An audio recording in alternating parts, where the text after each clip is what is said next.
Bom dia, meus irmãos. Graça e paz do Senhor Jesus Cristo. Meus amados, hoje nós iremos começar a refletir na palavra do Senhor sobre uma série que nós pretendemos trabalhar com os irmãos, uma pequena série, sobre o que é ser um cristão. E hoje nós iremos então considerar que ser um cristão é ser um cristão. Parece um pouco óbvio, mas não é.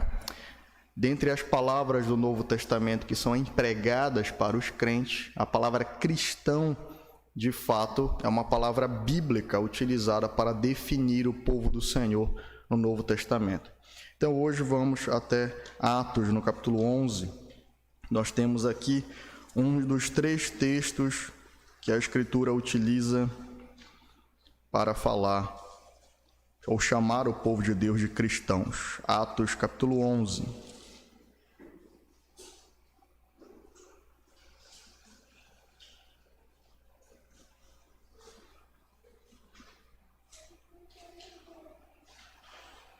Vamos ler do versículo 19 até o versículo 26, meus amados.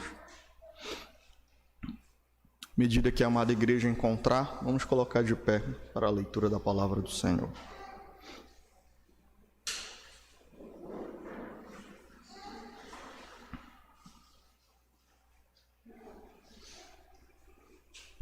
Amém. Leiamos. E os que foram dispersos pela perseguição que sucedeu por causa de Estevão, caminharam até a Fenícia, Chipre e Antioquia, não anunciando a ninguém a palavra, senão somente aos judeus. E havia entre eles alguns homens síprios e sirinenses, os quais, entrando em Antioquia, falaram aos gregos, anunciando o Senhor Jesus. E a mão do Senhor era com eles, e grande número creu e se converteu ao Senhor. E chegou a fama destas coisas aos ouvidos da igreja que estava em Jerusalém, e enviaram Barnabé a Antioquia, o qual, quando chegou e viu a graça de Deus, se alegrou e exortou a todos a que permanecessem no Senhor com propósito de coração. Porque era homem de bem e cheio do Espírito Santo e de fé, e muita gente se uniu ao Senhor. E partiu Barnabé para Tarso, a buscar Saulo, e achando-o, o conduziu para Antioquia.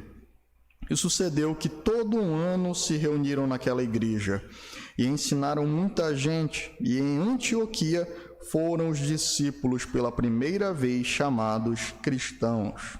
E naqueles dias desceram profetas de Jerusalém para Antioquia, e levantando-se um deles, por nome Ágabo, dava a entender pelo Espírito que haveria uma grande fome em todo o mundo. Isso aconteceu no tempo de Cláudio César. E os discípulos determinaram mandar cada um conforme o que pudesse socorro aos irmãos que habitavam na Judéia, o que eles com efeito fizeram, enviando-os aos anciãos por mão de Barnabé e Saulo. Vamos ao nosso Senhor em oração. Deus eterno e bendito, Pai Santo, suplicamos, Senhor, a Tua condução nesta manhã. Ilumina as nossas mentes, Senhor. Dissipa toda a confusão, Senhor. Ilumina-nos com a Tua palavra, para que nós possamos conhecer e contemplar, Senhor Deus, a Ti adequadamente. Opera em nossos corações, Senhor, para que nós não estejamos aqui só de corpo presente, mas que haja devoção no ouvir a Tua palavra, Senhor. Que toda a nossa mente, o nosso coração estejam voltados para Ti. Muitos são os assuntos do mundo, Senhor, muitos são, ó Senhor Deus, os obstáculos, as lidas, as lutas, mas, ó Senhor, que nesse momento, na verdade, no Teu santo dia, nós depositemos, Senhor Deus, a nossa vida aos Teus pés, que nós venhamos a praticar, Senhor Deus, e exercitar a confiança em Ti, de forma que o nosso coração esteja desarmado, Senhor Deus, para a Tua palavra. É o que nós imploramos, Senhor. Auxilia-nos, socorre-nos em nossas debilidades. É o que pedimos em Cristo, Te agradecemos. Amém. Poder sentar, meus irmãos.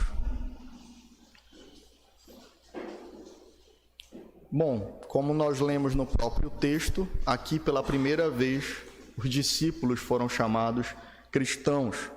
Esse termo discípulos aqui apontam para seguidores de Cristo, ou seja, a igreja reunida em Antioquia foi chamada cristã.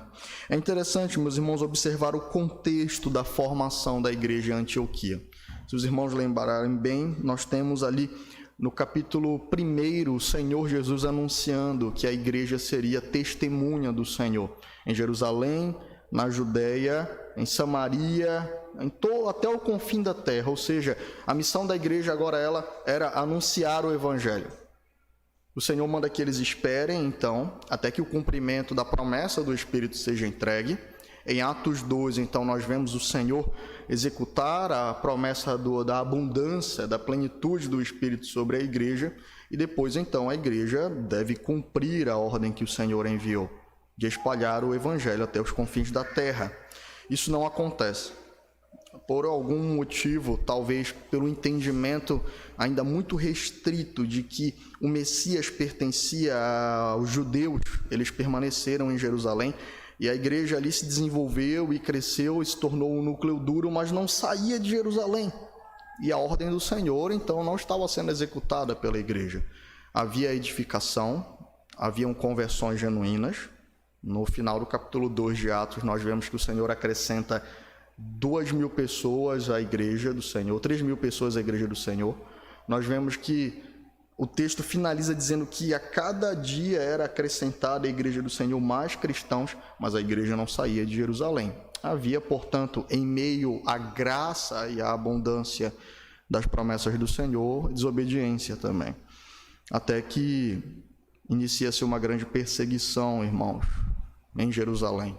O primeiro mártir, aquele que vai abrir, então, essa perseguição é Estevão.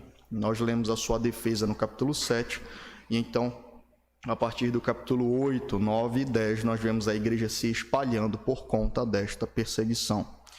O texto do capítulo 11 nos diz que esses irmãos que foram dispersos ali de Jerusalém por conta da perseguição, eles iam pregando o evangelho somente aos judeus. Observe no versículo 19. E os que foram dispersos pela perseguição que sucedeu por causa de Estevão, caminharam até a Fenícia, Chipre, Antioquia, não anunciando a ninguém a palavra, senão somente aos judeus. Como eu disse, o texto parece nos confirmar essa perspectiva de que a mensagem, o Messias, o reino, pertencia ao povo judeu. O povo judeu já estava espalhado por vários lugares. Nós vimos em Jerusalém eles virem de Chipre, virem de Antioquia, virem de diversos locais, mas eram judeus que estavam reunidos ali por conta do Pentecostes. E agora nós vemos a igreja indo de volta até esses lugares que eram gregos. Tá? A Fenícia, o Chipre, a Antioquia não faziam parte da comunidade judaica em termos de raízes, pertencentes à terra dos judeus. Tá? E o que acontece é que alguns homens, dentre os cíprios e os sirinenses cristãos, eles entram em Antioquia e então pela primeira vez eles vão pregar aos gregos anunciando o Senhor Jesus. O que o texto nos testemunha, versículo 21, é que a mão do Senhor era com eles e grande número creu e se converteu ao Senhor. Um primeiro destaque importante nesse texto, irmãos, é que talvez um outro motivo pelo qual a promessa ou o evangelho não havia sido anunciado aos gregos era o temor de que eles não compreendessem as coisas. Se os irmãos lerem Efésios, por exemplo, no capítulo 2, Paulo diz que os gregos eles eram alheios às promessas, eles eram alheios à entrega da lei, eles eram alheios a tudo aquilo que Israel havia recebido no Antigo Testamento enquanto promessa messiânica. E é possível também que certo receio de falar de um Messias, falar de um Deus que não era visto sendo cultuado entre os gregos, falar de uma esperança que consistia em um Messias morrendo em uma cruz para a redenção de pecados, talvez fosse uma mensagem que os judeus olhassem e pensassem, eles não irão entender nada disso. Mas o versículo 21 ele é maravilhoso, que diz, e a mão do Senhor era com eles, e grande número creu e se converteu ao Senhor. Nós temos uma quebra de mais expectativas. Nós temos uma quebra de uma possibilidade, de um temor de que eles não entendessem a mensagem. E aqui nós vimos, meus irmãos, que quem opera por meio da mensagem, quem executa o evangelho no coração, quem aplica o evangelho no coração, quem ilumina a mente para que as coisas do Senhor sejam compreensíveis, é o próprio Senhor, irmãos. E a mão do Senhor era com eles. O evangelismo aqui é feito por meio da mão do Senhor, através do anúncio da mensagem. Nós vemos, então, o evangelismo aos gregos se dando por meio da pregação do evangelho, na atuação e no poder do Senhor. E grande número de gregos se converte. O que acontece é que a igreja, ela estava estabelecida com a sua liderança em Jerusalém. Se os irmãos observarem, Jerusalém é a espécie de quartel-general aqui da pregação e do evangelismo no Novo Testamento. Tanto que quando Paulo tem algum problema em relação às práticas e cultura dos gregos e alguns elementos do Antigo Testamento que não deveriam permanecer, como a circuncisão e as dietas, eles retornam a Jerusalém. É lá que o concílio é feito, e então a ordem, dizendo que essas coisas haviam passado e que os gregos não precisavam experimentar disso, sai de Jerusalém. Então, essa massa de conversão, esse grande avivamento acontecendo em Antioquia, chega no ouvido da igreja em Jerusalém. E eles enviam, então, um judeu, Barnabé, para Antioquia, para testemunhar do que estava acontecendo ali. O primeiro ponto, meus irmãos, que vale a pena mencionar é que o versículo 26, que é o nosso centro, diz que pela primeira vez os discípulos foram chamados de cristãos ali. E interessante que isso acontece quando judeus e gregos se reúnem pela primeira vez em uma comunidade de fé. Isso aqui é importante a entender, porque a promessa messiânica nunca esteve esgotada aos judeus. Nunca. Muito pelo contrário. O que o Senhor promete a Abraão? Em ti serão benditas todas as nações. E quando Paulo trabalha esse texto em Gálatas, ele explica que quando ele fala em ti, ele não está falando em Abraão em si, mas na descendência de Abraão, aquele prometido que viria para redimir as nações. E parece que os judeus haviam esquecido que essa promessa não era só para eles, mas para todas as nações. Então, quando nós temos aqui a primeira comunidade onde judeus e gentios se reúnem sobre a promessa do evangelho, nós temos então o nome cristão dado a eles. É importante dizer que eles recebem esse nome com honra, mas não era um nome de elogio. Naquela época haviam muitos mestres, tanto entre judeus como entre gregos também. E sempre que esses mestres eles possuíam alguns discípulos, esses discípulos eram chamados pelo nome do seu mestre. Tá? Então, se eu sou um discípulo de Cristo, logo eu sou um cristão.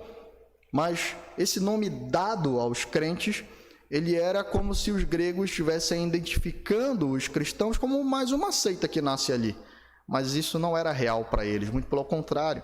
Ser chamado de discípulo ou imitador de Cristo era um motivo de honra. E isso acontece pela primeira vez quando a igreja, ela então comunga judeus e gentios, o aprisco que estava em Israel e o aprisco que o Senhor tinha prometido buscar e unir, e em João 10 ele diz: então seremos um só aprisco e um só pastor. Nesse primeiro momento, então, a igreja ela é chamada de cristã. A primeira coisa que nós devemos ressaltar é isso. Não há no coração do crente, irmãos, uma espécie de exclusivismo de raça. Não há no coração do crente uma espécie de exclusivismo de nacionalidade ou de região. A igreja do Senhor, Cristo, ele abole todas essas coisas. Paulo diz, olha, não há mais escravo nem livre, não há mais bárbaro, nem aqueles que eram considerados civilizados como os romanos. Essas divisões sociais que haviam sido estabelecidas pelos homens, em pobre e rico, em cidadão romano e em bárbaro, em negro e branco, essas definições elas não existem no Senhor. Quando o Senhor redime o coração dos crentes, todas as outras coisas, irmãos, elas ficam abaixo do termo cristão. Isso define a identidade do crente. É muito interessante aqui, porque o texto diz que haviam sirinenses, o texto diz que haviam pessoas de Chipre, haviam pessoas da Fenícia, e propositalmente o texto demonstra diversas regiões, diversas nacionalidades, para depois dizer que agora aqui havia uma igreja denominada cristã. Essa era a identidade deles, a identidade que regia todas as outras coisas, a identidade que estava estabelecida no Senhor Jesus Cristo e regia, então, a identidade do crente, quem ele é. Ele se denomina como cristão. Quem você é? Ele podia responder: eu sou um seguidor do Senhor Jesus Cristo. Essa ideia é desenvolvida de maneira muito profunda no Novo Testamento. Nós vamos estudar sobre isso hoje à noite, mas Paulo mesmo diz: olha, o meu alvo é ser semelhante ao Senhor Jesus Cristo. E isso passa então a reger a vida do crente.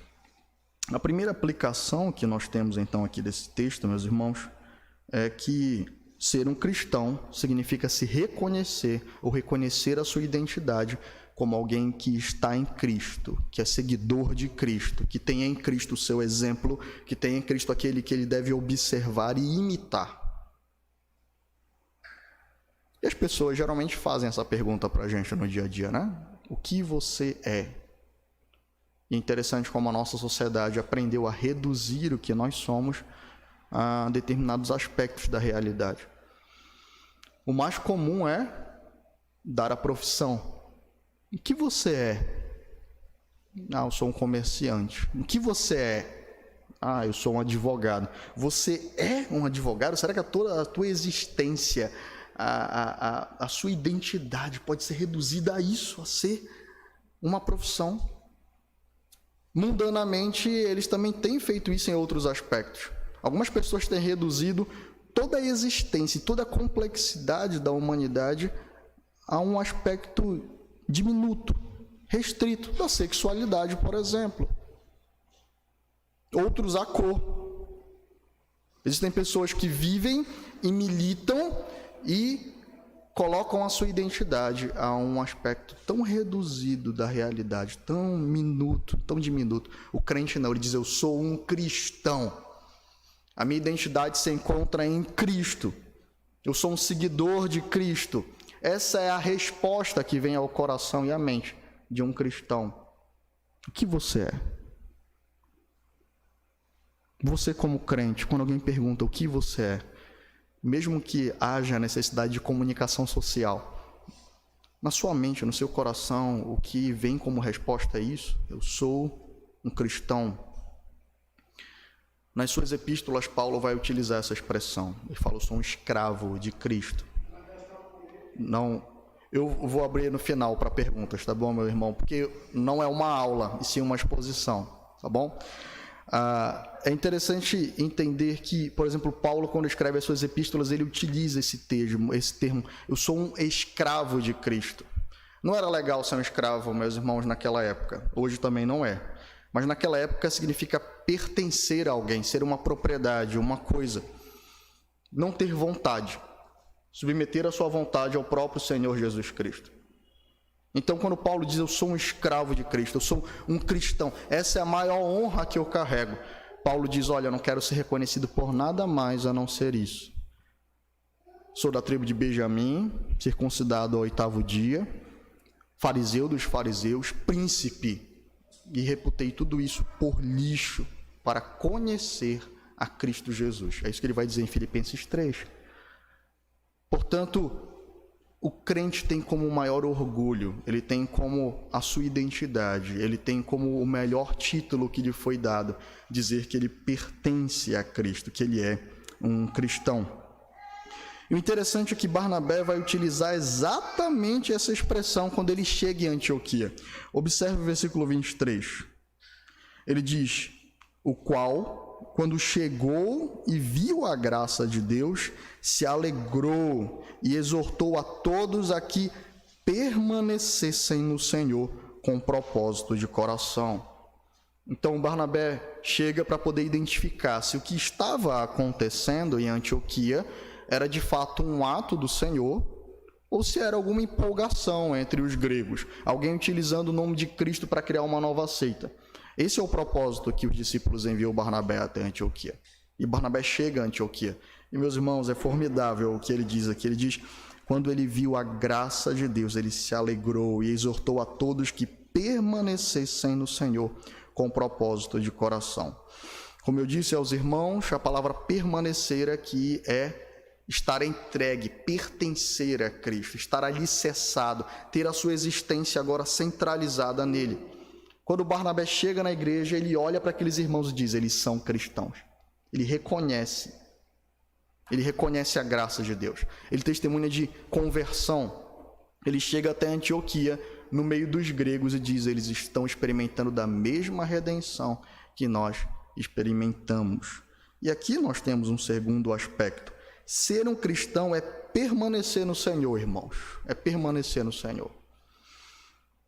Se os irmãos lembram bem, em João, no capítulo 15, Cristo diz isso aos discípulos. Ele diz: olha, eu sou a videira, vós sois os ramos. Se permanecerdes em mim, vocês podem alguma coisa. Caso contrário, não. Aquele que não permanece em mim é cortado e lançado no fogo. Portanto, uma das características do crente, como nós vemos, é ter a sua identidade no Senhor, se reconhecer no Senhor, compreender a Cristo, e como Calvino dizia, a partir do momento que eu conheço mais a Deus, eu passo a entender melhor quem eu sou, porque eu estou nele, eu fui criado à imagem e semelhança dele, e Cristo é a exata expressão do ser de Deus. Portanto, nós conseguimos entender melhor quem nós somos e o nosso propósito e todas as coisas em Cristo. Mas agora Barnabé dá uma exortação aos crentes ali: permaneçam no Senhor de todo o coração de vocês. Eu reconheço que vocês são crentes porque vocês estão em Cristo. E aqui nós temos uma segunda marca, irmãos. Irmãos, esse conceito de desvio é impressionante como ele é apresentado só para a igreja, né? Esse conceito de dar uma voltinha no mundo porque está desanimado, quebrado, triste. É interessante como isso é apresentado ao único lugar que não deveria existir. Sabe o que é interessante? A pessoa ela não acorda desanimada e ela fala: olha, sabe o que eu vou fazer? Eu vou dar um tempo do meu trabalho. Eu vou sumir. Eu vou deixar de ganhar dinheiro, eu vou deixar meu patrão aí de lado, e aí se ele me ligar pedindo para eu voltar para o trabalho, talvez eu retorne. Se ele me ligar, me convidando e dizendo: olha, nós precisamos de você aqui, talvez eu retorne, porque eu estou desanimado. O interessante, irmãos, é que essas coisas são coisas secundárias, mas o que Barnabé diz é: um crente permanece no Senhor. As metáforas que o Novo Testamento utiliza para o cristão, elas não são superficiais. Não são. Observe uma coisa, uma das metáforas que o Novo Testamento utiliza para o cristão é que ele é corpo de Cristo. É fácil tirar um braço, irmãos? Você tira um braço como você tira o óculos à noite para dormir? Não, porque é orgânico. E ele dá uma ideia de unidade. Você não tem como fazer isso sem danificar ou até mesmo morrer. Uma outra metáfora orgânica: eles são como galhos enxertados em uma videira. Se você corta o galho de uma videira, o que acontece? Cristo diz: ele morre, porque ele não pode nada sem a videira. Outra metáfora: família de Deus. Você acorda e diz assim para o seu filho: olha, hoje eu decidi que eu não quero ser teu pai. À noite eu decido se eu posso voltar a ser o teu pai, aí eu vou voltar a te amar, a prover e a cuidar. Dá para fazer isso? Dá, irmãos? Não deveria dar, né? É uma aberração. É uma aberração. Os homens criam aberrações.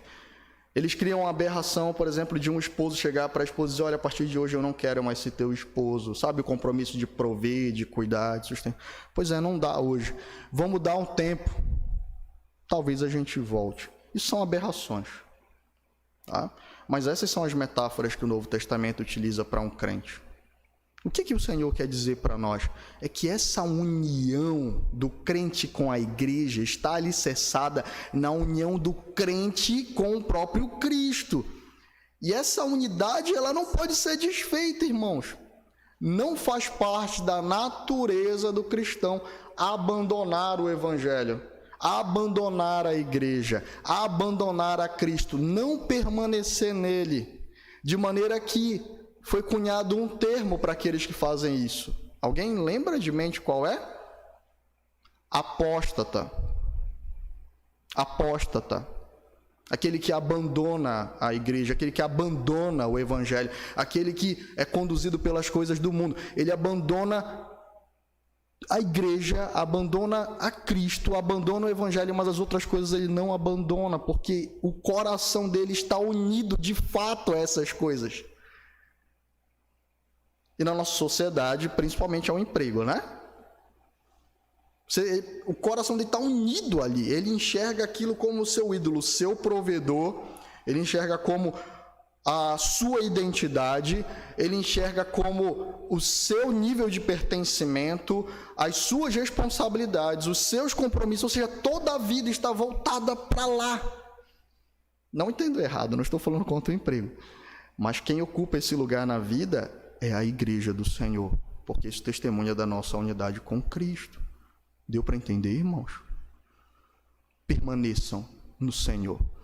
Quando Barnabé chega, como é que ele identifica que tem uma igreja ali? Ele vê pessoas que pertencem a Cristo Jesus e imitam a Cristo Jesus. O termo discípulo é utilizado aqui e essa palavra ela é muito profunda. Ela dá a ideia de alguém que imita o outro, mas não imitar somente em alguns aspectos. A palavra que é utilizada aqui, ela é utilizada em alguns outros textos para falar sobre aquele que, tendo a necessidade de representar alguém, copia cada traço da sua personalidade. Não sei se os irmãos assistiram a alguma entrevista com atores, né, que vão interpretar determinado papel histórico e tudo mais. Eles estudam não só uma leitura rápida da biografia daquele autor, daquela personalidade, mas o ator, para poder expressar aquela personalidade e ganhar até um prêmio por representar aquela personalidade, ele estuda os seus trejeitos, a sua dicção, ele estuda tudo da vida daquela pessoa, o corte de cabelo, o bigode, tudo para que ele possa, então, expressar, imitar, representar, de maneira que aquele que assiste olha e sem que ninguém diga, olha, ele está imitando fulano de tal. A mesma coisa é ser um discípulo de Cristo. Barnabé chega em Antioquia e ele reconhece aqueles como irmãos, porque ele reconhece Cristo na vida da igreja em Antioquia. Um cristão permanece em Cristo, irmãos. Batalhas virão. Aflições virão, mas a natureza da ovelha, quando ela é afligida, não é correr para fora do aprisco. A natureza da ovelha é correr para o aprisco. É lá que ela encontra proteção. Os irmãos devem saber que ovelhas não têm proteção nenhuma, né? Eu já vi alguns vídeos que algumas pessoas postam, né, dos pastores sendo ali atropelados, mas se você observar bem, na maioria desses vídeos, a ovelha também pode dar cabeçada, tá? Mas na maioria desses vídeos nós temos cabras ali, né? Ela tem uma natureza um pouco mais impetuosa, a ovelha não. A ovelha não tem garra, a ovelha não tem presa. Quando a ovelha ela se depara com um predador, a sua atitude imediata é balir, né? Dar aquele grito da ovelha e correr de volta para o meio do bando. Ela é totalmente dependente do seu pastor, irmãos. Eu tenho um amigo veterinário e ele me falou assim, rapaz, eu estava lendo o texto de João 10 e é impressionante como é vívida a representação das ovelhas. Ele disse que ele teve uma vez que ir buscar uma ovelha, né? Ele estava fazendo trabalho de campo e eles tiveram que ir atrás de uma ovelha que estava sumida há 5 dias e eles acharam ela. Adivinha como? No meio do campo, sem nenhum obstáculo, sem nenhuma prisão, deitada e totalmente apavorada e imóvel. Estar longe do aprisco paralisou ela de medo. Paralisou ela de medo. Ovelhas são dependentes do pastor, são dependentes do Senhor Jesus Cristo. Precisam estar no aprisco de Cristo. O lugar de uma ovelha não é na savana. O lugar de uma ovelha não é correndo pela selva. Você não vai entrar na mata e encontrar, olha uma ovelha aqui, né? Passa um predador e olha uma ovelha aqui, uma ovelha selvagem. Você já ouviu essa expressão? Não. Quando você pensa em ovelha, você pensa em rebanho. Quando Barnabé chega até Antioquia, ele encontra um rebanho do Senhor ali, pessoas que imitavam a Cristo e que, portanto, a pessoa de Cristo estava ali sendo imitada, representada, mas também encontram pessoas que pertencem a Cristo, ou seja, são totalmente dependentes do Senhor. São dependentes do Senhor. E Barnabé diz: permaneçam no Senhor como propósito do coração de vocês. O centro da sua vontade, o centro da sua intenção é pertencer ao Senhor, é estar no Senhor, é depender deles. Portanto, essa é uma característica de um genuíno cristão, irmãos. É pertencer ao Senhor Jesus Cristo. É estar em Cristo, encontrar nele a sua identidade, mas ser totalmente dependente dele, de maneira que fala: eu pertenço, eu permaneço em Cristo, porque eu sou totalmente dependente dele. O texto continua dizendo que, versículo 24, Barnabé era um homem cheio do Espírito Santo e de fé. Esse texto aqui testemunha desse fiscal, desse analista. Não era um homem comum. A igreja de Jerusalém, ela envia Barnabé exatamente por ele ser um homem cheio de bem, primeiramente, ou seja, alguém bom, é alguém cheio do Espírito Santo, ou capacitado pelo Espírito do Senhor, e alguém cheio de fé. E quando a gente pensa em fé, a gente pensa em um exercício sentimental. Não pode ser isso, tá, irmãos? A palavra fé aqui, geralmente, ela aponta para o conhecimento de Cristo. Alguém que compreende doutrinariamente o Evangelho e vive esse Evangelho. Tem um aspecto, então, mental ou doutrinário, mas também prático. Barnabé era alguém que possuía doutrina, então ele era um fiscal muito bem capacitado. Ele poderia avaliar doutrinariamente, moralmente, piedosamente, se ali havia um rebanho do Senhor Jesus Cristo. Permanecer no Senhor é ter a sua vida fluindo dele, ter a sua vida sendo conformada a Cristo, ter a sua vida frutificando no Senhor, de maneira que um homem de bem, cheio do Espírito Santo e de fé, te reconhece como irmão, te reconhece como pertencente ao Senhor Jesus Cristo. Você tem permanecido no Senhor Jesus Cristo, irmãos? Permanecer em Cristo não é somente vir à igreja, aos cultos, é ser igreja. É ser igreja, de maneira que, volto a repetir, essas características de Barnabé, ser alguém de bem, cheio do Espírito, e de fé, é visto em você também. Há uma espécie de diapasão aqui, eles ressoam no mesmo tom, e por isso eles conseguem se identificar como pertencentes ao mesmo Mestre, ao mesmo Deus. Pertencer em Cristo é ter a sua vida fluindo dele. Pertencer em Cristo é reconhecer que eu sou totalmente dependente dele. De maneira que essa autonomia mundana, de maneira que o abandono do Senhor não ocorre em nenhum momento, nem durante o dia. Tem pessoas que se dizem pertencer a Cristo, mas lembram disso somente aos domingos. Lembram disso somente em uma situação de aperto. Lembram disso somente em uma hora do dia, quando encontra algum irmão que fala: graça e paz, irmão. Ele fala: eu sou da igreja, né? Eu lembrei agora, rapaz. Se ele não fala, eu já ia pecar aqui.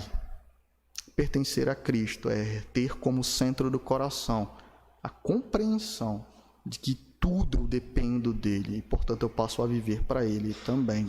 Isso é pertencer ao Senhor Jesus Cristo. O que acontece, irmãos, é que Barnabé, então, vai buscar Paulo em Tarso, conduz esse homem a Antioquia, no versículo 26. E durante todo um ano se reuniram naquela igreja e ensinaram muita gente. E em Antioquia foram os discípulos pela primeira vez chamados cristãos. Um outro aspecto de ser um crente é crescer na doutrina do Senhor. Tá? Isso fica posto para a gente desde Atos 2. Abra lá, irmãos, comigo. Nós temos aqui as características da igreja que é formada em Jerusalém pelo todos os sinais que acompanham o Pentecostes, né? Aquele vento impetuoso que invade o local, as línguas de fogo repartidas sobre as cabeças, os sinais de Joel sendo apresentados ali, ou seja, aquele êxtase que o Senhor manifesta como sinal da entrega da plenitude da promessa, nós chegamos ao final do capítulo, no versículo 42 de Atos 2, e então há um testemunho da vida daquelas pessoas que experimentaram de todo aquele poder. Atos 2, 42. E perseveravam na doutrina dos apóstolos, na comunhão e no partir do pão e nas orações, e em toda a alma havia temor, e muitas maravilhas e sinais se faziam pelos apóstolos, e todos que criam estavam juntos e tinham tudo em comum. Observem que essas características se repetem agora na igreja de Antioquia. Nós temos pessoas reunidas que abriram mão das suas nacionalidades, que recebem o apóstolo Paulo, que havia sido não tão bem aceito ainda pela comunidade judaica, por todo o mal que havia feito. Nós temos uma igreja que imita o Senhor Jesus Cristo, que é cheia do Espírito Santo, que é boa, que é cheia de fé e que agora cresce por meio do conhecimento doutrinário dos apóstolos. Paulo é um apóstolo, ele está ali ensinando juntamente com Barnabé durante um ano. Nós vemos então em Antioquia, na igreja que congrega judeus e gentios, as mesmas marcas da igreja de Jerusalém, da igreja que é formada ali na Judéia durante o Pentecostes. Ou seja, irmãos, aquelas marcas, aquele poder, aquela perseverança, aquela comunhão não está restrita à igreja que participou do evento Pentecostes. Aquela é marca da igreja de Cristo em todo o lugar, espalhada por todo o mundo e em todo o país, e em toda a nação. Nós devemos buscar isso como característica nossa, irmãos. Uma igreja que é treinada e cresce em doutrina, uma igreja que é cheia de fé, cheia do Espírito, cheia de comunhão, uma igreja que pertence ao Senhor Jesus Cristo e persevera nesse pertencimento. Portanto, depois de narrar todas essas características que eu disse aos irmãos, o texto diz: e pela primeira vez os discípulos foram chamados cristãos. O versículo 27 a 30 aparentemente quebra uma linha de raciocínio aqui, mas não. Depois de falar sobre essa igreja em Antioquia, o texto diz que desceram profetas de Jerusalém para Antioquia. E aqui profetas não são essas figuras meio bizarras que nós encontramos hoje se denominando assim. Profetas são ministros do Evangelho. Tá? São ministros do Evangelho. Eram pessoas que traziam a palavra de Deus ao povo. E muito provavelmente a igreja então de Jerusalém envia seus professores, envia os seus mestres, enviam ministros para Antioquia, para ajudar então no trabalho daquela igreja. E esses profetas, entre eles havia um chamado de Ágabo, e nós vamos ver que é um profeta relativamente famoso aí no Novo Testamento. E Ágabo então tem aqui uma profecia do Senhor de maneira sobrenatural, da maneira que acontecia naquela época que o cânon ainda estava sendo inspirado e revelado. Ele diz: olha, haverá uma grande fome em todo o mundo. E então os discípulos fazem com que cada um, conforme o que pudesse, juntasse um socorro para os irmãos da Judéia. E os irmãos de Antioquia fazem isso e então enviam aos anciãos por mão de Barnabé e Paulo. E nós vemos aqui então a catolicidade da igreja de Antioquia. Essa é uma outra marca, é um outro testemunho que diz: essa igreja ela não é uma seita. Essa igreja faz parte da igreja de Cristo que está espalhada por todo o mundo, que se manifesta de maneira local, que encontra sua expressividade de maneira local, que é sim uma igreja plena de maneira local, mas que está inserida em uma igreja católica. Em que sentido? A palavra católica é muito mal utilizada, viu, irmãos? Ela não tem a conotação histórica dos católicos romanos. Na verdade, a palavra romano define o que é um católico da maneira como nós conhecemos. A palavra catolicidade ou católica significa que a igreja de Cristo ela está ao redor de todo o mundo. A palavra católica é universal, ela significa isso, no seu sentido. Quando nós falamos sobre católicos romanos, são aqueles que estão submissos a Roma, ao Papa, e tem toda a tradição de paganismo que nós conhecemos. Mas quando nós falamos sobre catolicidade da Igreja de Cristo, é que a igreja aqui em Limoeiro do Norte é tão igreja do Senhor Jesus Cristo, quanto as igrejas que possuem essa característica de submissão, de entrega ao Senhor, reunidas na África, reunidas na Europa, reunidas em outros continentes. Ou seja, nós estamos unidos a um corpo que excede ou supera a nossa igreja local. As seitas têm essa característica. Nós somos a única igreja de Cristo. Nós somos aqui, a igreja em Limoeiro do Norte. Se alguém dissesse isso, nós somos a verdadeira igreja. E agora nós vamos criar uma denominação chamada denominação Igreja Limoeiro do Norte. E então só aqueles que pertencerem a essa denominação serão de fato igreja. Isso não procede da Escritura. As marcas de uma igreja são as que a Escritura acabou de apresentar para nós. Haverão divergências, com certeza. Haverá discordâncias em determinados aspectos, mas essas características do senhorio de Cristo, do pertencimento a Cristo, da unidade com o Senhor Jesus Cristo, atinge e se espalha para Jerusalém, para Samaria e para os confins da terra. O texto, por exemplo, finaliza nos dizendo que a igreja de Antioquia confirma ainda mais o seu pertencimento a Cristo, por se compadecer dos irmãos da Judéia. Nós vemos a igreja da Judéia enviando professores a Antioquia e demonstrando comunhão e estendendo a mão para ajudar e para que o reino se expanda naquele lugar. E nós vemos então depois a Antioquia enviando uma oferta para ajudar as necessidades que ocorreriam ali na região da Judéia. E nós vemos então a igreja do Senhor, ao mesmo tempo que é local, ao mesmo tempo que experimenta das mesmas características, vivendo em comunhão, que excede a igreja local. Nós precisamos entender isso, irmãos. Diante de todas essas características, não é por acaso. O Senhor nos dá nesse texto as características gerais de uma igreja e fundamentais também, essenciais dela, e diz, pela primeira vez, aqui eles foram chamados cristãos.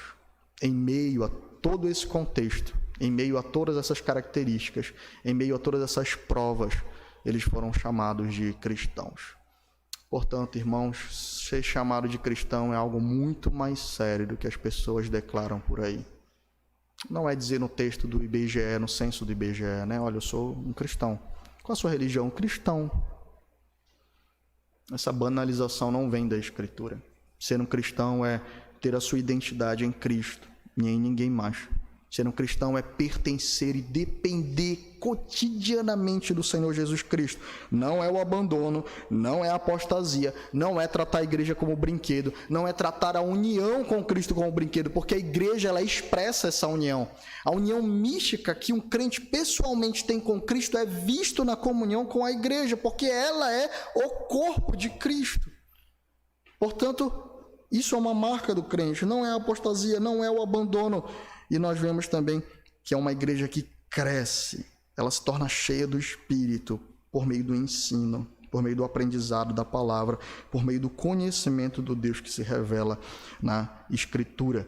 E ela é uma igreja que está preocupada, sim, com o avanço do reino por toda a terra, de maneira que dentro das suas possibilidades, dentro daquilo que Deus tem concedido, e o texto destaca isso, né?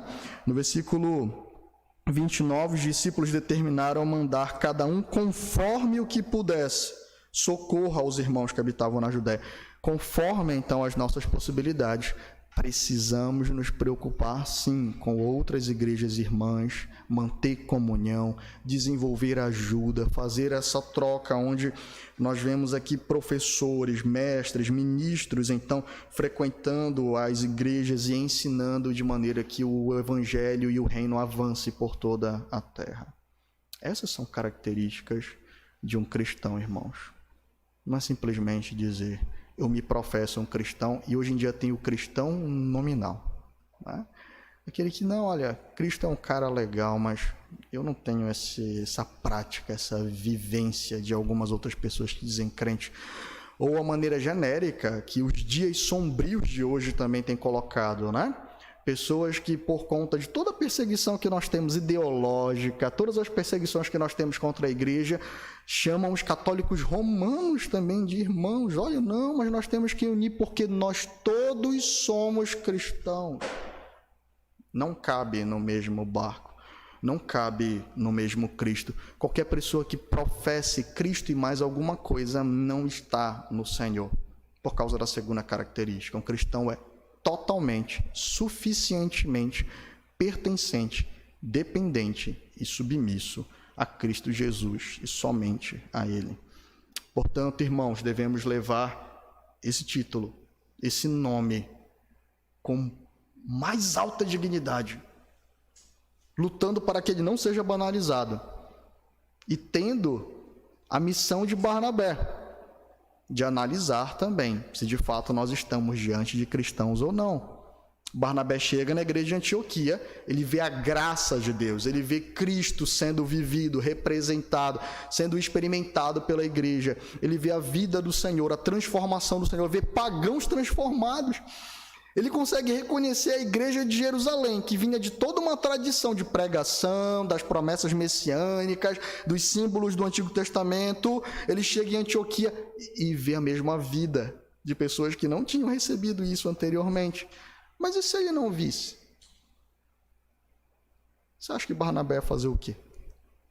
Um homem bom, cheio do Espírito Santo e de fé. Com certeza ele diria no seu relatório: aquilo é tudo, menos uma igreja do Senhor Jesus Cristo. Eles não são cristãos. O texto poderia ter acabado assim.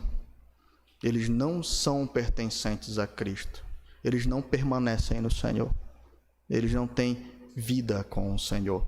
Mas não foi isso que ele viu, irmãos. Mas nós também, como crentes, como pessoas que devem buscar ser de bem, cheios de fé e cheios do Espírito, não podemos negociar esse termo e precisamos denunciar muitas vezes: isso não é uma igreja, esses não são cristãos. Essa mão de comunhão que hoje em dia tem sido tão banalizada não pertence, meus irmãos, ao povo do Senhor. Não pertence.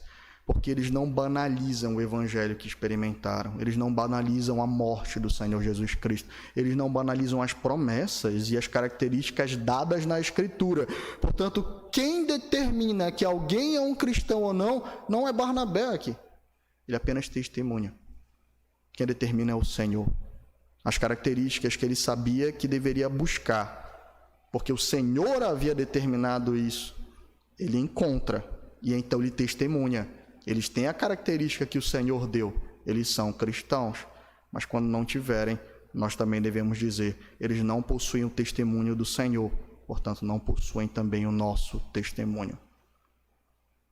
Isso deve ocorrer não só de maneira externa, mas também de maneira interna, irmãos.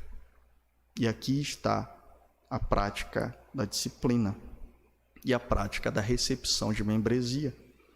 Nós, como igreja, somos chamados a fazer o que Barnabé faz.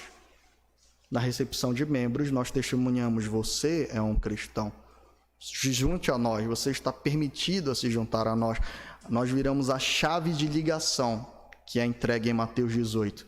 Mas quando nós percebemos que alguém não tem as características de um cristão, é nossa responsabilidade, ordenado pelo Senhor Jesus, que nós também digamos: você não é um cristão, você não dá testemunho de um cristão, você não tem semelhança com um cristão, você não se aparenta com esse povo, você é meio estranho, você tem aí presas muito grandes, você tem garras muito profusas, você gosta de sangue.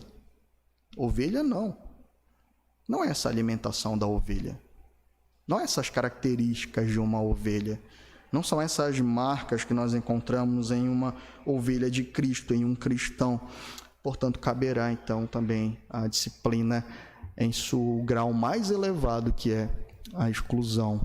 Nós, como igreja, somos chamados a analisar e a entender o que é ser um cristão, para que possamos viver como cristãos e defender também o título de ser chamado discípulo do Senhor Jesus Cristo. Amém, meus irmãos? Que o Senhor nos capacite. Vamos orar e eu abrirei para algumas perguntas, tá bom? Quem tiver pergunta pode ficar à vontade. Vamos orar ao Senhor. Deus eterno, Pai amado e bendito, graças nós te damos, Senhor. Tu és bondoso, Senhor, e gracioso, de maneira que o nosso coração ele é exposto diante da Tua palavra, Senhor. Ó, Senhor Deus, quão amável e paternal Tu és, Senhor, de maneira a mostrar, Senhor Deus, o nosso coração, a provar a nossa fé, Senhor Deus, para que nós não sejamos enganados pelo mundo, pelos falsos profetas, Senhor, pela nossa própria arrogância. Ó, Senhor, que nós não venhamos a ousar de nos chamar o que Tu não nos chama, Senhor. Isso somente trará desgraça, Senhor. Que nós possamos, Senhor Deus, examinar, observar o que Tu diz, Senhor Deus, a respeito de nós, em termos pessoais e em termos congregacionais, para então, pela Tua palavra, ajustarmos o que precisa ser ajustado, batalhar para que tenhamos, Senhor Deus, o que nos falta, mas também, Senhor Deus, nos alegrar quando encontrarmos o Teu testemunho, ou nos entristecer e Te obedecer, Senhor, quando nós não encontrarmos. Tem misericórdia de nós, Senhor. Ser um cristão não é algo banal, Senhor, não é algo tão leviano como as pessoas têm tratado o termo. Ser um cristão significa estar unido, encontrar a sua identidade em Cristo, em depender e pertencer a Ele, em permanecer nele, Senhor, como aquele de quem nós recebemos vida e sem o qual nada podemos fazer e morremos, Senhor. É amar, Senhor Deus, a Tua igreja espalhada por este mundo. É crescer e frutificar, Senhor, no conhecimento, Senhor Deus, na prática da piedade. Portanto, que essas marcas nos acompanhem e testemunhem da nossa fé. É o que nós te pedimos em Cristo e te agradecemos, Senhor. Amém e amém.